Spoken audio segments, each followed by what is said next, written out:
बिस्मिल्लाहिर्रहमानिर्रहीम। अस्सलाम वालेकुम नाजरीन, आज जनरल साइंस एंड एबिलिटी के लेक्चर नंबर 27 में हम वाटर पोल्यूशन पे बात करेंगे। इस लेक्चर में हम वाटर पोल्यूशन की टाइप्स, वाटर पोल्यूशन के सोर्सेस और उसका ह्यूमन लाइफ और एनवायरनमेंट पे इफ़ेक्ट के बारे में जायज़ा लेंगे। कॉमन वाटर पोल्यूटेंट्स पे बातचीत होगी और उसके बाद हम हार्ड एंड सॉफ्ट वाटर के ऊपर डिटेल में डिस्कस करेंगे और आखिर में हम सेफ़ ड्रिंकिंग वाटर और उसके इंग्रेडिएंट्स के ऊपर बात करेंगे। अगर आपने मेरा चैनल सब्सक्राइब नहीं किया तो चैनल अभी सब्सक्राइब कर लें, वीडियो को लाइक करें और अगर आप वाटर पोल्यूशन के ऊपर मुकम्मल नॉलेज लेना चाहते हैं तो वीडियो को आखिर तक देखें। तो आए शुरू करते हैं आज का lecture. Water pollution. Water pollution और aquatic pollution is the contamination of water bodies with a negative impact on their uses. तो वाटर पोल्यूशन या एक्वेटिक पोल्यूशन वाटर की कंटेमिनेशन को कहते हैं या वाटर बॉडीज़ की कंटेमिनेशन को कहते हैं। और ये कंटेमिनेशन इस तरीके से होती है कि पानी का इस्तेमाल या उसके ऊपर इस्तेमाल के ऊपर उसका एक मनफी असर पड़े तो उसको हम वाटर पोल्यूशन कहते हैं। It is usually a result of the human activities. Most of the time जो वाटर पोल्यूशन है ये ह्यूमन एक्टिविटी की वजह से होता है। वाटर कंटेमिनेशन ह्यूमन या एंथ्रोपोजेनिक एक्टिविटीज़ की वजह से होती है। Water bodies include lakes, rivers, oceans, aquifers, reservoirs and ground water. तो जो पानी के सोर्सेज हैं हमारे पास, वाटर सोर्सेज हैं, उसमें लेक्स हैं, रिवर्स हैं, ओशंस हैं, एक्वाफायर्स हैं और हमारे पास जो ग्राउंड वाटर्स हैं या रिजर्वायर्स जो हमने बनाए हुए हैं ये डैम्स की सूरत में वो हैं या फिर ग्राउंड वाटर है जो ज़ेर ज़मीन पानी है। तो ये वाटर बॉडीज़ ये हैं और इनमें जो पानी है उसको जब हम कंटेमिनेट करते हैं तो उसको वाटर पोल्यूशन का नाम दिया जाता है या एक्वेटिक पोल्यूशन का नाम दिया जाता है। Water pollution results when contaminants mix with these water bodies. जब कंटेमिनेंट्स इस पानी के साथ मिल जाते हैं तो उसको फिर वाटर पोल्यूशन का नाम दिया जाता है। तो water pollution is basically the contamination of water. Contamination can come from one of the four main sources. Contamination के चार बड़े सोर्सेज हैं, इनमें से किसी एक सोर्स के जरिए कंटेमिनेशन वाटर में आ सकती है। सबसे पहले सीवेज डिस्चार्जेस हैं, जो हमारा वेस्ट है, वेस्ट वाटर है हमारा, और जिसमें हमारे एफ्लुएंट्स हैं वो पानी के साथ मिल जाएं और ये जब हम डिस्चार्ज करते हैं किसी रिवर में या किसी सी में या किसी वाटर बॉडी में, किसी लेक में, तो उससे सीवेज डिस्चार्ज से पानी पोल्यूट होता है। इंडस्ट्रियल एक्टिविटीज़, कारखानों में जहाँ पानी इस्तेमाल होता है, टेंडरीज हैं वहाँ पानी इस्तेमाल होता है, टेक्सटाइल मिल्स हैं वहाँ पानी इस्तेमाल होता है, डाइंग फैक्ट्रीज हैं वहाँ पानी इस्तेमाल होता है। तो वहाँ से जो इंडस्ट्रियल एक्टिविटी से उनका वाटर वेस्ट है वो भी पोल्यूटेड होता है और उसको अगर किसी वाटर रिजर्वायर में हम मिक्स कर दें या किसी वाटर बॉडी में उसको डिस्चार्ज कर दें तो उससे वाटर पोल्यूशन हो सकता है। एग्रीकल्चर एक्टिविटीज़ में हम फर्टिलाइजर्स, पेस्टिसाइड्स और हर्बिसाइड्स इस्तेमाल करते हैं तो उससे हमारे पानी जो है उसके अंदर वो जो है वो कंटेमिनेंट्स चले जाते हैं, उससे पानी हमारा जो है वो कंटेमिनेट होता है। Urban run of including storm water, जो बारिश का पानी है जब ये ज़मीन पे गिरता है तो ज़मीन के ऊपर जो पोल्यूटेंट होते हैं, ऑयल की सूरत में है या डेब्रिज की सूरत में है या कचरे की सूरत में है, तो वो पानी को कंटेमिनेट कर देते हैं। तो ये बेसिकली चार सोर्सेज हैं वाटर कंटेमिनेशन। अगर वाटर कंटेमिनेशन की या वाटर पोल्यूशन की एक प्रैक्टिकल डेफिनेशन देखनी हो तो water pollution is the addition of substances or energy forms that directly or indirectly alter the nature of the water body in such a manner that negatively affects its legitimate usage. तो water pollution जो है वो किसी substance का add हो जाना पानी में डायरेक्टली या इनडायरेक्टली हो, जिससे उस वाटर बॉडी की नेचर तब्दील हो जाए या उसमें जो पानी है उसके इस्तेमाल के ऊपर जो है वो नेगेटिव इम्पैक्ट पड़े, तो उसको हम वाटर पोल्यूशन कहते हैं। तो बड़ी कॉम्प्रिहेंसिव डेफिनेशन है ये वाटर पोल्यूशन की। Water is typically referred to as polluted when it is impaired by anthropogenic contaminants. इंसानी गफलत की वजह से अगर पानी के अंदर कोई कंटेमिनेंट्स चले जाते हैं तो उसको हम कहते हैं कि ये वाटर पोल्यूट हो गया है। Due to these contaminants it is either no longer exported to certain human use such as drinking water or undergoes a marked shift in its ability to support its biotic communities such as fish. तो इन contaminants की वजह से बाज़ दफ़ा तो ये पानी जो है वो इंसानी ज़रूरत के लिए या इंसानी इस्तेमाल के लिए फिर ये नाकाफ़ी हो जाता है या उसके काबिल नहीं रहता। इन कंटेमिनेंट्स की वजह से पानी इंसानी इस्तेमाल के काबिल नहीं रहता, या वो पीने के या अदरवाइज किसी और इस्तेमाल के काबिल नहीं रहता, या उसकी एबिलिटी ख़त्म हो जाती है कि वो उसके अंदर जो जानदार चीज़ें रह सकें, जैसे फिश है या जो मैरीन लाइफ है उसके अंदर रह सके, तो उसको हम कहते हैं वाटर कंटेमिनेशन। वाटर कंटेमिनेशन के दो सोर्सेज हैं, वाटर पोल्यूशन के दो सोर्सेज हैं बेसिकली। एक पॉइंट सोर्स है, और point source is identifiable cause such as storm drain, waste water treatment plant और ऑयल स्पिल, जो किसी एक खास पॉइंट से वो सोर्स डिस्चार्ज होता है और पानी के अंदर मिलता है। Non point sources as example is agriculture run off, के जो ज़मीन के ऊपर जब हम एग्रीकल्चर के लिए पानी देते हैं तो उसमें जो हम पेस्टिसाइड्स वगैरह डालते हैं तो उसको हम नॉन पॉइंट सोर्स कहते हैं। पॉइंट सोर्स हमारी वो फैक्ट्रियां हैं, वो कारखाने हैं जहां से एफ्लुएंट्स निकलता है और हम पानी में मिक्स करते हैं, या जो सॉलिड वेस्ट है हमारा, या जो एफ्लुएंट है डोमेस्टिक यूज़ का, उसको हम पानी में मिलाते हैं, तो वो पॉइंट सोर्स है, और उसमें किसी ड्रेन में हम उसको मिला दें। तो दूसरा नॉन पॉइंट सोर्सेज जो एग्रीकल्चर सेक्टर खुले आम जहाँ पे ये एक्टिविटीज़ हो रही हैं एग्रीकल्चर की, और वहाँ से हम पोल्यूट कर रहे हैं पानी को, that is non point source. Pollution is the result of the cumulative effect over time. Pollution में टेक मैनी फॉर्म्स। तो पोल्यूशन एक दिन में नहीं होता, ये ओवर टाइम को लगता है होने में, और इसमें पोल्यूशन कई फॉर्म्स में हो सकता है। One is toxic substance such as oil, metals, plastic, pesticides, persistent organic pollutant and industrial waste products। एक तो ये टॉक्सिक सब्सटेंसेज हैं जिसमें ऑयल हैं, मेटल्स हैं, प्लास्टिक्स हैं, पेस्टिसाइड्स हैं, फर्टिलाइजर्स हैं, ऑर्गेनिक पोल्यूटेंट्स हैं, इंडस्ट्रियल वेस्ट प्रोडक्ट है। तो एक ये किस्म है उसकी, एक ये फॉर्म है पोल्यूशन की।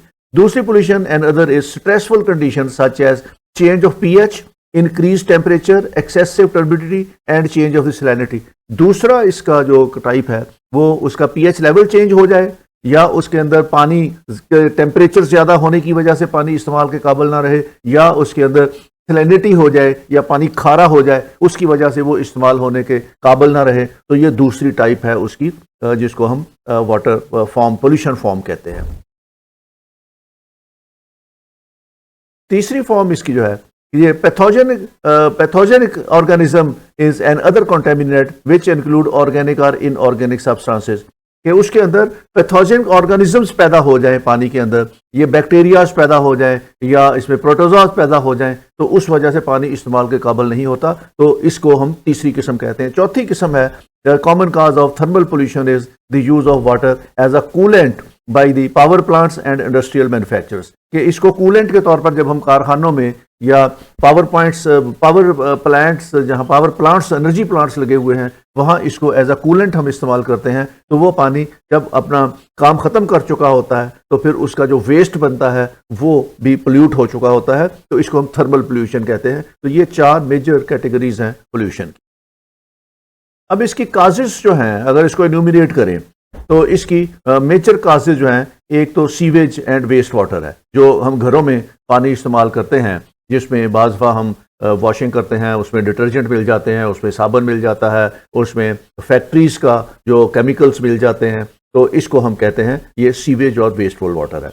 तो इसके अंदर जो चीज़ें मिलती हैं वो फैक्ट्री हाउस होल्ड और फैक्ट्री डिस्चार्ज है, एग्रीकल्चर लैंड का है, इसमें वेस्ट गार्बेज है, सीवेज है, हार्मफुल केमिकल्स हैं, और ये हमारे इक्वेटिक लाइफ जो है इसको मुतासर करते हैं। तो ये जैसे हमने अभी देखा लाहौर के एडजॉइनिंग में जो रावी रिवर है उसके अंदर लाहौर का सीवेज वाटर डिस्पोज ऑफ होता है, तो उसमें इक्वेटिक लाइफ जो है वो रावी में ख़त्म हो गई है। तो कुछ लेक्स ऐसी हैं जहाँ पे सीवेज वाटर, इसी तरीके से जहाँ पे टैनरीज हैं, तो टैनरीज का जो वाटर वेस्ट है वो जहाँ जहाँ पे उसको डिस्चार्ज किया जाता है वहाँ भी इक्वेटिक लाइफ जो है वो डैमेज हो जाती है। तो ये वेस्ट वाटर और सीवेज वाटर जो है ये एक कॉज है उसकी वाटर पोल्यूशन की। दूसरी cause is dumping. Dumping is जो सॉलिड वेस्ट है उसको डंप किया जाता है, और सॉलिड वेस्ट जहां जहां पे डंप करेंगे वहां वहां पे ये पोल्यूट करता जाएगा। Most water bodies get converted into dumping ground by near by localities. जहां पे पानी की कोई झील है या पानी का कोई और लेक है तो वहां लोग जाके कचरा फेंकते हैं अपना, और जो सॉलिड वेस्ट शहर का होता है उसको वहां पे तो उसके करीब डंपिंग स्टेशंस बना देते हैं, तो वहां से वो कचरा जो है वो आपके वाटर रिजर्वायर को या वाटर बॉडी को पोल्यूट कर देता है। This causes a huge problem because the dump contains everything from plastic, aluminium to glass and styrofoam. तो क्योंकि वेस्ट में तो हर चीज़ शामिल होती है, उसमें प्लास्टिक्स भी हैं, उसमें पॉलीथीन के थैले भी हैं, उसमें कागज़ भी हैं, उसमें गिलास भी है, उसमें बाकी सारी चीज़ें हैं, तो वो फिर पानी को पोल्यूट करती हैं. All the waste takes different time to degrade in the water. They tend to harm the aquatic life until degraded. और इसमें जो कंपोनेंट हैं इसके डंपिंग के, ये मुख्तलिफ डिग्रेडेबल टाइम है इनका. प्लास्टिक देर से डिग्रेड होता है, पॉलीथीन होता ही नहीं है. इसी तरीके से जो एल्यूमिनियम है ये बहुत लंबा टाइम लेता है. ग्लास कभी डिग्रेड होता ही नहीं है. तो ये डिफरेंट लाइफ स्पैन है इनके डिग्रेड होने का, और जितना लाइफ स्पैन ज्यादा होगा उतनी ही पोल्यूशन ज्यादा कॉज करेंगे. तो dumping is one of the other factor for pollution. Dumping के बाद ऑयल पोल्यूशन है. हम गाड़ियों में ऑयल इस्तेमाल करते हैं तो उसका स्पिलेज होती है, तो ऑयल पोल्यूशन होती है. जो ऑयल स्पिलिंग, टैंकर से जो ऑयल स्पिल होता है और शिप से जो ऑयल स्पिल होता है, तो ये सीज में या ओशंस में ये पानी का हिस्सा बन जाता है और ये कभी भी डिसॉल्व नहीं होता पानी के अंदर. ऑयल एक बार स्पिल हो जाए किसी शिप से या किसी और से, तो वो फिर जो है वो the sludge stage for ever. उसका स्लज जो बनता है लेयर के ऊपर, पानी के ऊपर, तो वो हमेशा के लिए होता है, वो कभी डिसॉल्व नहीं होता. तो oil pollution is a very bad pollution and it takes many many years इसको डिसॉल्व होने में. तो ये ऑयल पोल्यूशन है. तीसरी किस्म जो है that is the oil pollution. Fourth one is acid rain. Acid rain के बारे में मैंने पिछले लेक्चर में आपको बताया था कि जब एसिड रेन होती है तो उसमें एसिडिक वाटर जो है वो आपके वाटर बॉडीज के साथ शामिल हो जाता है और ये ऐसे कंटेमिनेट करता है उस वाटर को, और उससे जो एक्वेटिक लाइफ है आपकी, उसकी सर्वाइवल के लिए खतरात पैदा हो जाते हैं. तो acid rain is another cause and source of the water pollution. Then is the industrial waste. इसकी पहले हम बात कर चुके हैं. इंडस्ट्रियल एफ्लुएंट्स जो हैं उसमें discharge the waste into the major water bodies like rivers and lakes around living localities, thus contaminating the fresh water. All these chemicals are highly hazardous for both humans and aquatic life. जो industrial waste है जिसके अंदर chemicals मिले होते हैं, और बाज़ दफ़ा ये पेट्रोकेमिकल्स हैं, बाज़ दफ़ा फार्मास्यूटिकल वेस्ट है, बाज़ दफ़ा इनका लेड एलिमेंट इसके अंदर ज़्यादा होता है, और टैनरीज के अंदर चूँकि केमिकल ज़्यादा होता है और टेक्सटाइल मिल्स का केमिकल ज़्यादा होता है, तो जिन पानी के साथ ये इंडस्ट्रियल वेस्ट मिलता है तो वो पोल्यूट हो जाते हैं. और अगर कोई इनको इस्तेमाल करे, वो एक्वेटिक लाइफ है तो वो मुतासर होगी. अगर ह्यूमन बीइंग्स उसको इस्तेमाल करते हैं तो उनके लिए फिर ज़्यादा प्रॉब्लम क्रिएट होता है, उनके हेल्थ इश्यूज जो हैं उससे डेवलप होते हैं. Ground water pollutants. Ground water जो जमीन के नीचे पानी है, इसको भी कंटेमिनेट हम कर रहे हैं, और इसकी कंटेमिनेटर हम फर्टिलाइजर्स के जरिए, पेस्टिसाइड्स के जरिए, हैवी मेटल्स और वेस्ट वाटर, ये जब पानी जमीन सोख कर लेती है तो जमीन के नीचे चला जाता है, और कुछ केमिकल पोल्यूटेंट ऐसे हैं जो इस पानी के साथ मिल जाते हैं in the shape of fertilisers, pesticides, तो वो फिर जमीन के अंदर ही रहते हैं और इस पानी को पोल्यूट कर देते हैं. Ground water supplies unpotable and unusable. तो जब ये पोल्यूटेंट पानी के साथ मिलते हैं और वो पानी सोक इन हो जाता है जमीन के अंदर, तो वो जेर जमीन पानी जो अंडरग्राउंड वाटर जो है उसको भी पोल्यूट कर देता है. The remote and widespread nature of this kind of contamination makes it virtually impossible to address. एक बार अंडरग्राउंड वाटर अगर पोल्यूट हो जाए तो उसको फिर क्योर करने का हमारे पास कोई तरीका नहीं. उसको पोल्यूशन को कभी किसी सूरत भी खत्म नहीं हम कर सकते, वो फिर फॉर एवर पोल्यूट रहेगा. Chemical pollutant. केमिकल पोल्यूटेंट भी एंथ्रोपोजेनिक एक्टिविटीज की वजह से होते हैं, एग्रीकल्चर क्रॉप की वजह से होते हैं, मैन्युफैक्चरिंग कंज्यूमर गुड वहां पे है, उसमें consume energy sources oil and petrol जहां पे इस्तेमाल हो रहा है, तो ये केमिकल पोल्यूटेंट बहुत ज्यादा हैं जो हम इस वक्त पानी के अंदर शामिल कर रहे हैं.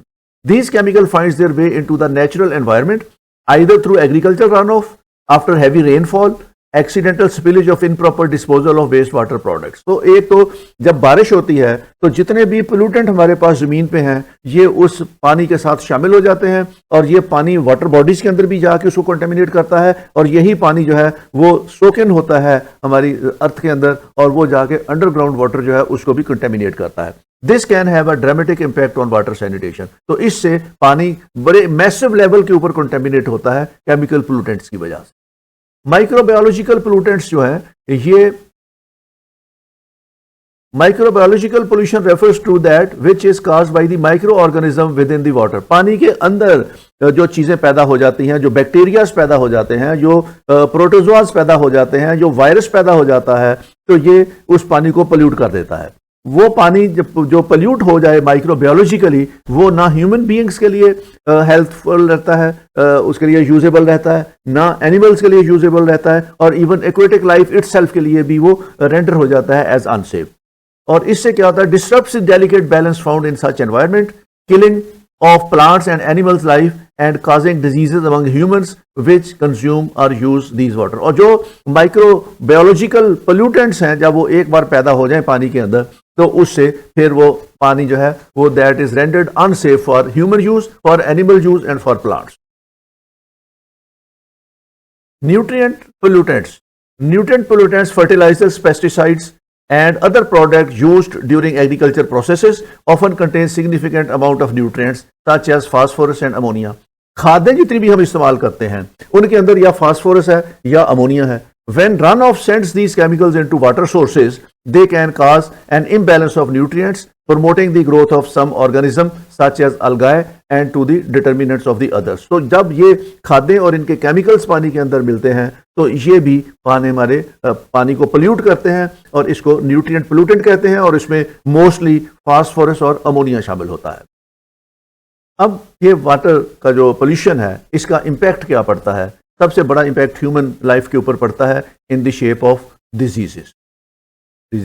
Not just aquatic life, and when human beings end up drinking polluted water, they make themselves vulnerable various life-threatening illnesses like hepatitis, cholera, typhoid and many other water borne diseases. तो अगर कंटेमिनेटेड वाटर को हम पिए, इंसानी human being use करें, तो उससे hepatitis हो सकता है, कॉलरा हो सकता है, टाइफाइड हो सकता है, और जितनी भी वाटर बॉर्न डिजीजेस हैं वो सारी की सारी वाटर पोल्यूशन की वजह से होती हैं।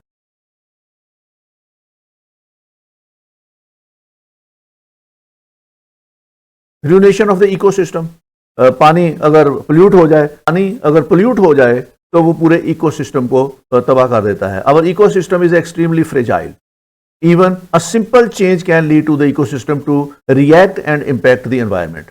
If the water system is unchecked in a particular locality, then the whole ecosystem of that particular area may collapse।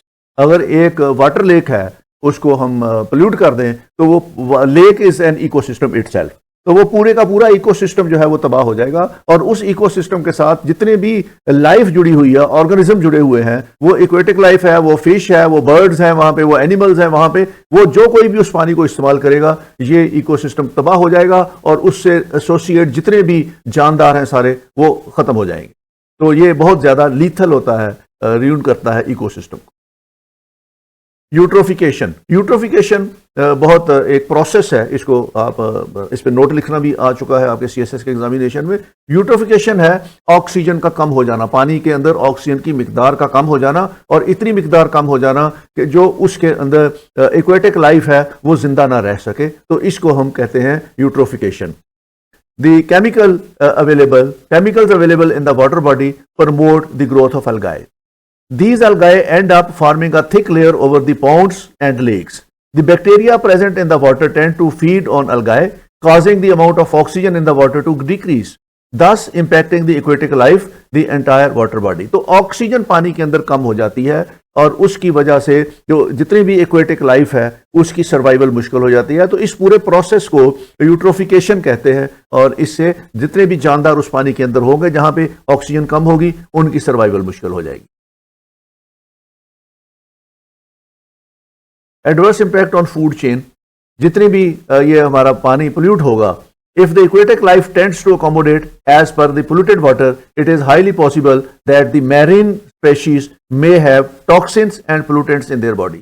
तो अगर मुसलसल जो एक्वेटिक लाइफ है वो टॉक्सिक वाटर के अंदर रहे तो टॉक्सिन्स उनके बॉडी के अंदर कन्वर्ट हो जाएंगे, चले जाएंगे, और जब ह्यूमन बीइंग उस फिश को यूज करेंगे या शेल फिश को यूज करेंगे या उन एक्वेटिक स्पेशीज को यूज करेंगे, they end up consuming the toxins and pollutants too. तो यहां से वो पोल्यूटेंट्स जो हैं वो जो कोई भी उसको इस्तेमाल करेगा उसके अंदर मुंतकिल हो जाएंगे, तो उसका भी एक एडवर्स इंपैक्ट पड़ेगा। तो फूड चेन जो है वो पोल्यूट हो जाती है because of the water pollution. अब ये तो है आपकी पोल्यूशन और उसकी टाइप्स और उसके काजेज और उसके इंपैक्ट। अब थोड़ा सा मैं आपको बताऊं, hard water is the water that has a high mineral contents.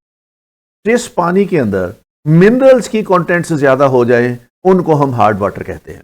Hard water is formed when water percolates through deposits of limestone, chalk or gypsum which are largely made up of calcium and magnesium carbonates, bicarbonates and sulfates। तो जब पानी ज़मीन पे गिरता है तो जिस जगह पे लाइमस्टोन हो या जिस जगह पे जिप्सम हो वहाँ पे पानी के साथ कैल्शियम और मैग्नीशियम के कार्बोनेट्स, बाइकार्बोनेट्स और सल्फेट मिल जाते हैं, जिसकी वजह से पानी के अंदर केमिकल ज़्यादा, मिनरल ज़्यादा हो जाते हैं और उसको हम हार्ड वाटर कहते हैं। तो इसमें दो तरह के केमिकल जो हैं वो मिलते हैं, एक तो कैल्शियम और दूसरा मैग्नीशियम। इन दोनों के आगे कार्बोनेट्स हैं, बाइकार्बोनेट्स हैं और सल्फेट्स हैं। ये अगर पानी के साथ मिल जाए तो उसको हम कहते हैं ये हार्ड वाटर है। Hard water is usually defined as water which contains a high concentration of calcium and magnesium ion। तो ये वो पानी है जिसमें कैल्शियम और मैग्नीशियम आयन की कसरत पाई जाती है, या ये कसीर तादाद में कैल्शियम और मैग्नीशियम के आयन्स उस पानी में पाए जाते हैं। Hardness can also be caused by several other dissolved metals including aluminium, barium, strontium, iron, zinc and manganese।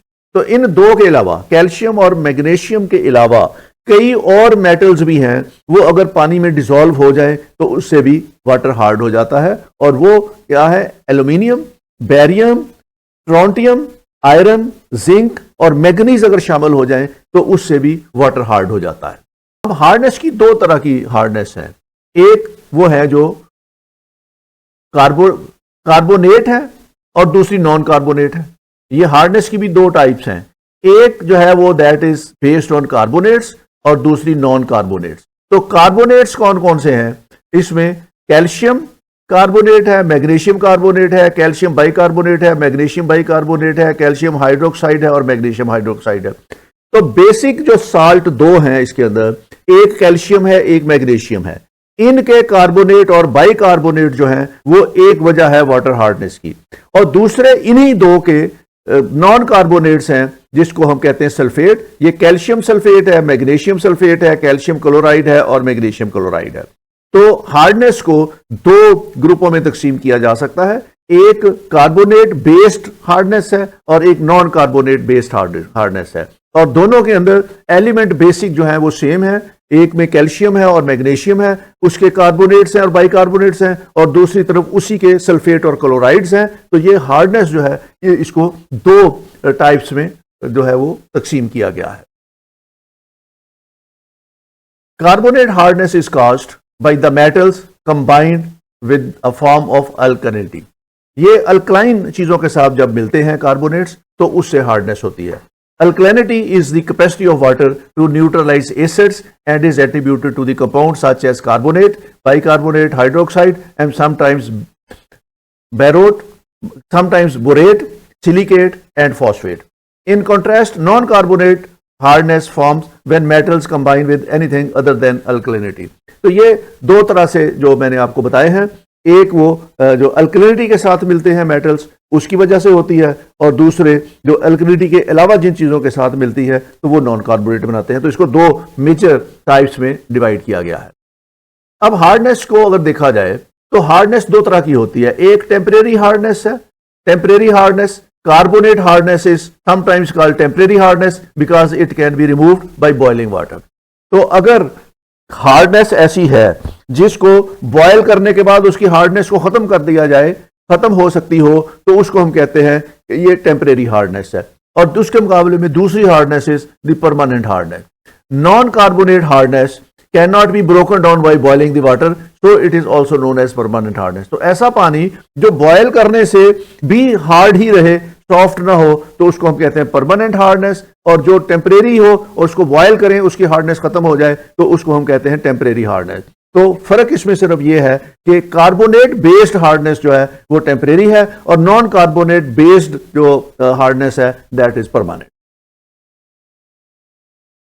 अब ये हार्डनेस को मेजर करने के लिए जो डिसॉल्व कैल्शियम और मैग्नीशियम है उसका उन्होंने एक क्राइटेरिया बनाया हुआ है कि सॉफ्ट में ये है, ये 0 से 60 के दरमियान होती है, मॉडरेट में 61 से 120 के दरमियान होती है और हार्ड में 121 से 180 तक होती है और वेरी हार्ड जो है वो 180 से ज़्यादा होती है। ये मिलीग्राम पर लीटर जो है ये इसकी अगर क्वांटिटी हो तो उससे ग्रेड का पता चल जाता है कि पानी के हार्डनेस का लेवल क्या है।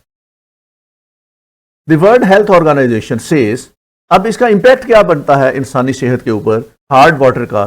The Health Organization, World Health Organization says that there does not appear to be any convincing evidence. A World Health Organization says that there does not appear to be any convincing evidence that water hardness causes adverse health effect in humans. WHO कहता है कि इस बात की कोई तस्दीक नहीं अभी तक हुई कि हार्ड वाटर यूज करने से इंसानी सेहत के ऊपर कोई मनफी असरात पड़ते हैं। उनका कहना यह है कि बहुत कम असरात पड़ते हैं इंसानी सेहत के ऊपर हार्ड वाटर को यूज करने से। United Nation National Research Council has founded that hard water serves as a dietary supplement for calcium and magnesium. बल्कि United Nation National Research Council ये कहती है कि हार्ड वाटर इस्तेमाल करना इंसानी सेहत के लिए मुफीद है क्योंकि इससे कैल्शियम और मैग्नीशियम की एक्स्ट्रा जो तादाद है वो इंसान को मिल जाती है और वो एक डाइटरी सप्लीमेंट का काम करती है। Some studies have shown a weak inverse relationship between water hardness and cardiovascular disease in men. एक और स्टडी के मुताबिक जो कार्डियोवैस्कुलर डिजीजेज हैं उसमें बहुत थोड़े केसेस में ऐसा हुआ है कि हार्ड वाटर यूज करने से कार्डियोवैस्कुलर डिजीजेज इंसान के अंदर आई हो हार्ड वाटर यूज करने से, लेकिन इसके शवाहद बहुत कम मिले हैं और ये एक वीक रिलेशनशिप है इसका कि हार्ड वाटर यूज करने से लोगों को कार्डियोवैस्कुलर डिजीजेज होंगी। तो वर्ल्ड हेल्थ ऑर्गेनाइजेशन ये बात तस्लीम नहीं करता कि हार्ड वाटर यूज करने से इंसानी सेहत पर कोई मनफी असरात मुरतब होते, लेकिन इसके दूसरे नुकसान जरूर हैं। It can pose critical problems in the industrial setting. Industry में अगर हार्ड वाटर यूज किया जाए तो ये आपकी मशीनरी को खराब कर सकता है। Where water hardness is monitored to avoid costly break down in boilers, cooling towers and other equipment that handles water.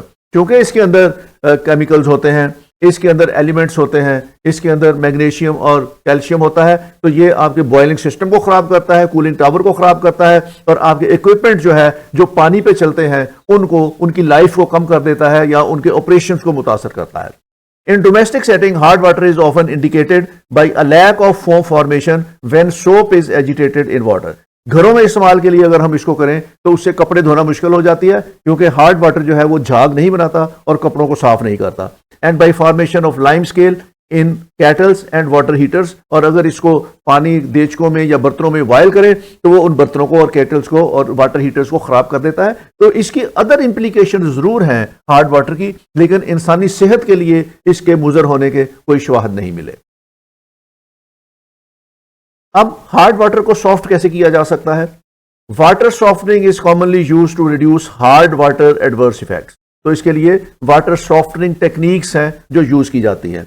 Washing soda, जिसको सोडियम कार्बोनेट कहते हैं, has long been used as a water softener for domestic laundry in conjunction with the usual soap and detergent.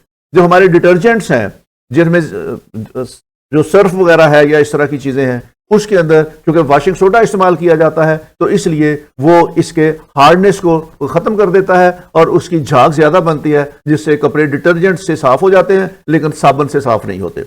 Water that has been treated by a water softening may be termed softened water. अगर hard water को इस तरीके से washing soda इस्तेमाल करके soft कर लिया जाए तो उस पानी को फिर हम सॉफ्टन्ड वाटर कहते हैं। In these cases, the water may also contain elevated levels of sodium or potassium and bicarbonate or chloride ion. तो ये पानी में स्टिल भी फिर भी पोटाशियम के और सोडियम के आयन्स ज्यादा हो सकते हैं या उसमें बाइकार्बोनेट और क्लोराइड के आयन्स ज्यादा हो सकते हैं, लेकिन ये पानी हार्ड से सॉफ्टन पानी कहलाता है या सॉफ्ट वाटर कहलाता है। तो हार्ड को we can convert into the soft water. थोड़ा सा मैं आपको सेफ ड्रिंकिंग वाटर के बारे में बता दूं कि सेफ ड्रिंकिंग वाटर क्या है। When determining whether water is safe for drinking और not, there are few important factors to consider. यह फैसला करना कि पानी पीने के लिए सेफ है या नहीं है तो उसके कुछ क्राइटेरियाज हैं जिनको देखना पड़ता है। अगर वो क्राइटेरियाज पे पानी पूरा उतरता हो then it is termed as safe for drinking. तो सबसे पहला उसका जो है दैट इज कंटेमिनेंट फ्री, कि उस पानी में किसी किस्म की कोई कंटेमिनेंट्स ना हो। वाटर इज सॉल्युबल, पानी चीजों को अपने अंदर जज़ब कर लेता है, सॉल्व कर लेता है अपने अंदर। Therefore, it has the potential to be mixed with all sort of unwanted contaminants. तो इसमें सारे contaminant पानी में dissolve हो जाते हैं। Human beings should drink water that is free of unhealthy microbes and toxins. तो ऐसा पानी जिसके अंदर contamination कोई ना हो, जिसके अंदर microbes ना हो, जिसके अंदर toxins ना हो और वो contaminant फ्री पानी हो, उसको हम पहली कंडीशन उसकी ये है कि उसमें contaminations ना हो पानी में, तब हम उसको कहेंगे ये safe drinking water है। तो ये पहली शर्त है उसकी कि that should be contaminate free. Second is उसका पीएच लेवल। पीएच लेवल ये है, दिस इंडिकेट्स कि एसिडिक कितना है पानी में एसिडिटी कितनी है। Water should always have a pH level between 7 and 9.5। तो कुछ जगहों पे 6.5 से 9.5 के दरमियान अगर पीएच लेवल है तो वो पानी जो है वो that is safe for drinking. अगर पीएच लेवल ज्यादा हो गया है तो उसमें फिर वो सेफ नहीं रहता, because an extreme from either side of the spectrum could have bad consequences of human body. अगर पीएच लेवल उसका कम है 6.5 से या 9.5 से ज्यादा है तो दोनों सूरतों में वो इंसानी सेहत के लिए नुकसानदेह है। Water that is too acidic, पानी जो ज्यादा एसिडिक है, for instance can upset the stomach and cause ulcer. अगर वो एसिडिक ज्यादा है, उसमें तेजाबियत ज्यादा है, तो वो मिद्दे में अल्सर कर देगा। Studies shows that water that is too basic alkaline water can lead bone loss। और अगर वो अल्कलाइन है तो वो आपकी हड्डियों को नुकसान देगा, बोन्स को नुकसान देगा। Make sure water has the correct pH level before drinking it. तो अगर उसका पीएच लेवल 6.5 से लेके 9.5 के अंदर है तो देन इट इज सेफ। अगर उससे ज्यादा है या कम है तो वो इंसानी सेहत के लिए then it is not safe for drinking. तीसरी उसकी कंडीशन ये है कि गुड स्मेल एंड टेस्ट, वो स्टेल ना हो, वो ज्यादा देर पुराना पानी रखा हुआ ना हो, उसके अंदर किसी किस्म की कोई स्मेल ना हो। और स्मेल जो आती है वो बेसिकली उसके रोटन होने की नतीजा है।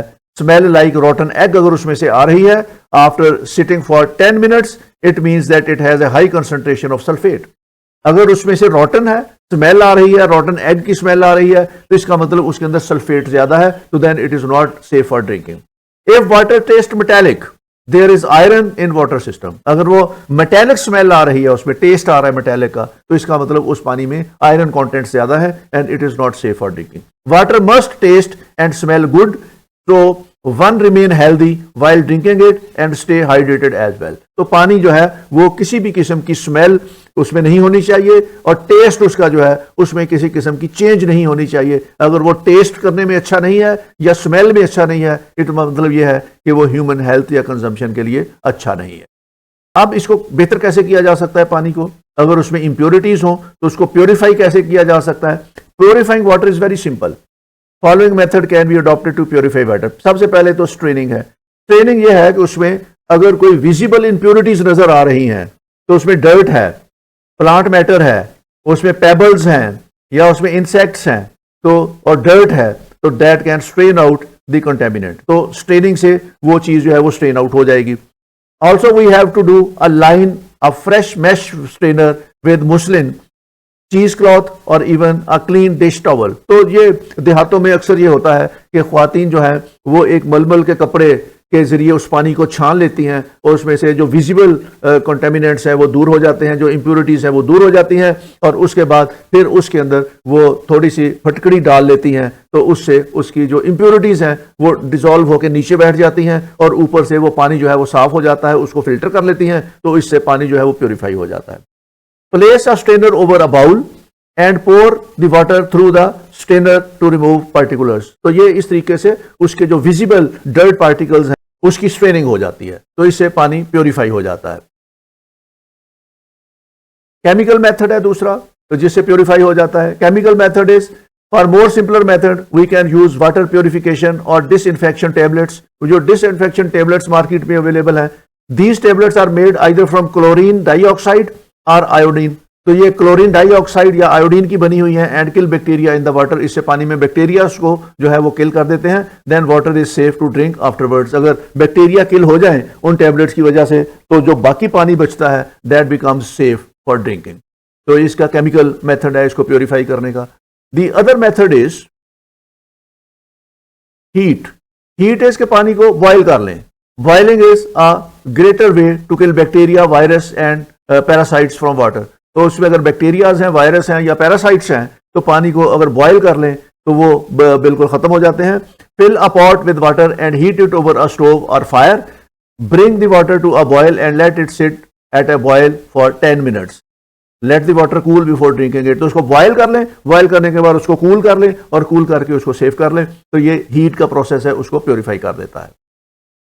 अब इसके जो क्वालिटी स्टैंडर्ड्स WHO ने बनाए हुए हैं, तो अगर उन क्वालिटी स्टैंडर्ड्स को केमिकली एग्जामिन करें, हम किसी लेबोरेटरी के जरिए उसका टेस्ट कराएं, तो ये वैल्यूज कंफर्म कर सकती हैं कि हमारा पानी जो है वो सेफ है ड्रिंकिंग के लिए कि नहीं। गुड क्वालिटी वाटर स्टैंडर्ड जो है वो WHO ने बनाए हुए हैं, जिसमें उसका pH लेवल है कि pH लेवल उसका 6.5 से 8.5 या 9 तक होना चाहिए, और उसकी टर्बिसिटी जो है वो 1 होनी चाहिए, टोटल डिजॉल्व सॉलिड्स 500 होने चाहिए और टोटल हार्डनेस उसकी 200 होनी चाहिए। अब इसके बाद जो केमिकल्स हैं या एलिमेंट्स हैं उनकी भी मिकदार फिक्स की हुई है कि सल्फेट उसमें 200 तक होने चाहिए, मैग्नीशियम 30 होना चाहिए, नाइट्रेट 45 होने चाहिए, क्लोराइड 250 तक होने चाहिए, रेजिडुअल फ्री क्लोरीन 0.2 होनी चाहिए और कैल्शियम जो है 75 होनी चाहिए और टोटल एल्कलिनिटी जो है उसकी 200 होनी चाहिए। तो ये इस तरीके से उन्होंने good quality water standards WHO ने मुकर्रर किए हुए हैं। अगर इन स्टैंडर्ड्स के मुताबिक पानी आप इस्तेमाल करें तो that would be good quality water, तो उससे इंसानी सेहत के लिए मुनासिब होगा।